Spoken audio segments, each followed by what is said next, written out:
স্বাগতম সবাইকে। Learning acceleration in secondary education Lay's এর বেসিক ট্রেনিংটা মূলত নবীন শিক্ষকদের জন্য। আমরা যতটুকু জানি যে ইতোমধ্যে প্রায় 56 দিনের লেইসের যে প্রথম ব্যাচ, সেই ব্যাচের প্রশিক্ষণ কিন্তু শেষ হয়েছে।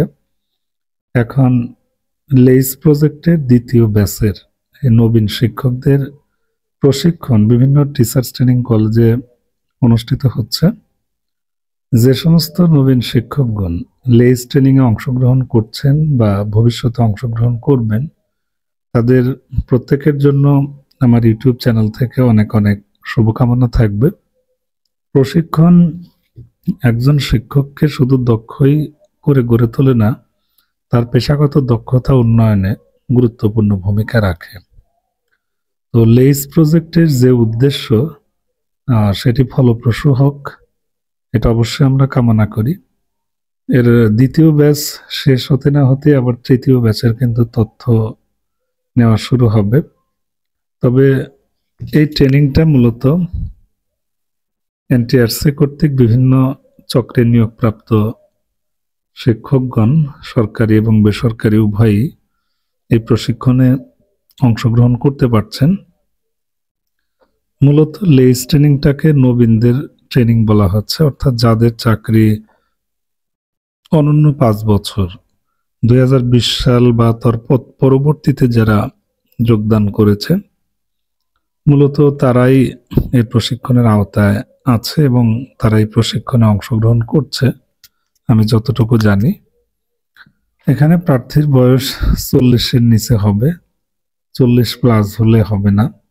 সব বিষয়ের শিক্ষকগণ এই ট্রেনিং করতে পারবেন, তবে বাংলা এবং গণিতকে অগ্রাধিকার দিতে হবে।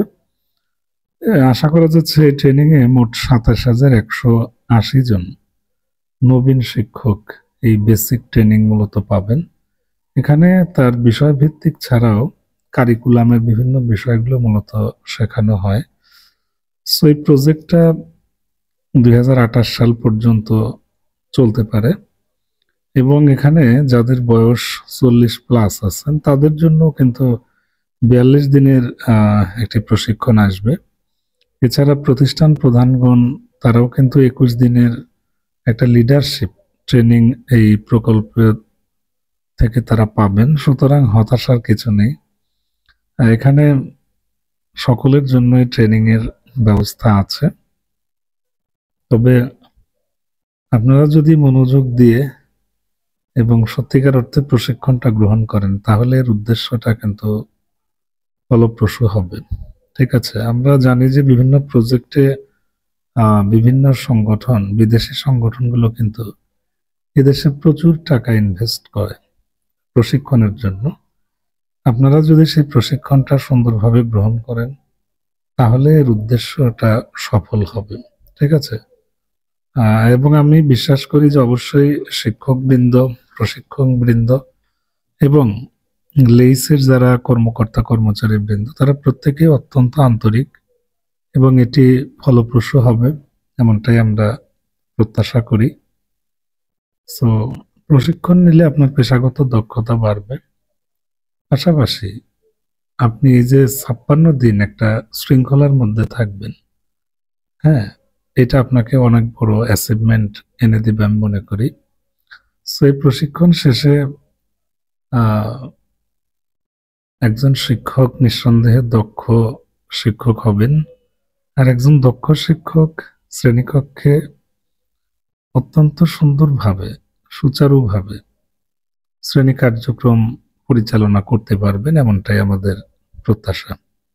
সো যারা ইতিমধ্যে এই প্রশিক্ষণে অংশগ্রহণ করেছেন, তাদের জন্য অনেক অনেক শুভকামনা থাকবে। আর যারা এখনো অংশগ্রহণ করেননি, তারা অবশ্যই প্রশিক্ষণে অংশগ্রহণের চেষ্টা করবেন। পর্যায়ক্রমে সবাই এই প্রশিক্ষণটি পাবে। অনেকেই জানতে চান যে স্যার, এই ট্রেনিং এর জন্য কিভাবে আবেদন করব বা কিভাবে সিলেকশন হয়, বিষয়টা একটু বলি। আসলে এই ট্রেনিংটা যেহেতু টিচার্স ট্রেনিং কলেজগুলোতে হচ্ছে, সো টিচার্স ট্রেনিং কলেজ থেকে উপজেলা বা জেলা শিক্ষা অফিসার মহোদয়ের মেইলে শিক্ষকের চাহিদা চাওয়া হয় সো জেলা শিক্ষা কর্মকর্তা আবার তার আওতাধীন যে উপজেলা আছে তাদের নিকট থেকে তথ্য সংগ্রহ করে। সো আগ্রহী শিক্ষকদের তথ্য যুক্ত করে তারা সেগুলো ইমেইলের মাধ্যমে প্রেরণ করে টিচার্স ট্রেনিং কলেজ বরাবর। সুতরাং এখানে অনলাইনে আবেদনের আসলে কিছু নাই।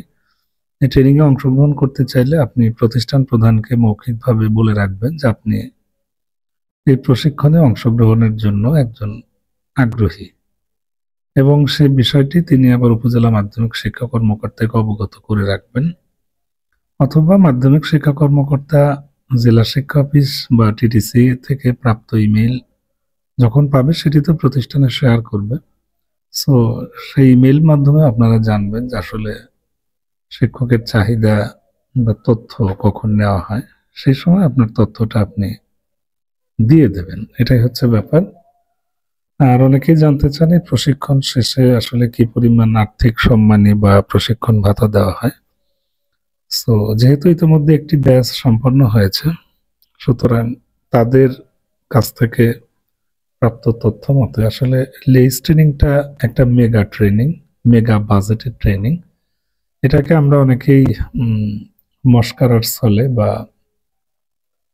এমনি হাসির ছলে লাখপতি ট্রেনিং বলে থাকি, কারণ এখানে 56 দিন তার থাকা, খাওয়া, পোশাক পরিচ্ছদ, আবাসন এবং আনুষঙ্গিক সকল সুযোগ সুবিধা দেওয়ার পরেও কোর্স শেষে বা এই প্রশিক্ষণটা শেষে কিন্তু তাকে প্রায় 1.5 লক্ষের মতো যে একটা সম্মানী সেটাও দিয়ে দেওয়া হয়।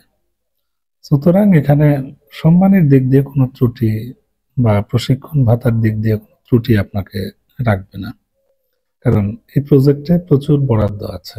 ঠিক আছে, এটাই হচ্ছে ব্যাপার। আর প্রশিক্ষণ ভাতাটা আসলে এখানে মুখ্য হিসেবে না নিয়ে আমরা প্রশিক্ষণের যে উদ্দেশ্য, প্রশিক্ষণের যে পরিধি বা বিষয়বস্তু, সেগুলো যদি আমরা যথাযথভাবে আয়ত্ত করতে পারি বা রপ্ত করতে পারি এবং সেটি গ্রহণ করে প্রতিষ্ঠান পর্যায়ে যদি আমরা এটার বাস্তবায়ন করতে পারি, তবেই কিন্তু এই প্রশিক্ষণের যে উদ্দেশ্য সেটি সার্থক হবে। যাই হোক, ভালো থাকবেন। পরবর্তীতে আরো আপডেট তথ্য পেলে সেটি আপনাদের সাথে শেয়ার করার চেষ্টা করব। আশা করছি আপনারা প্রত্যেকেই উপকৃত হবেন। ধন্যবাদ।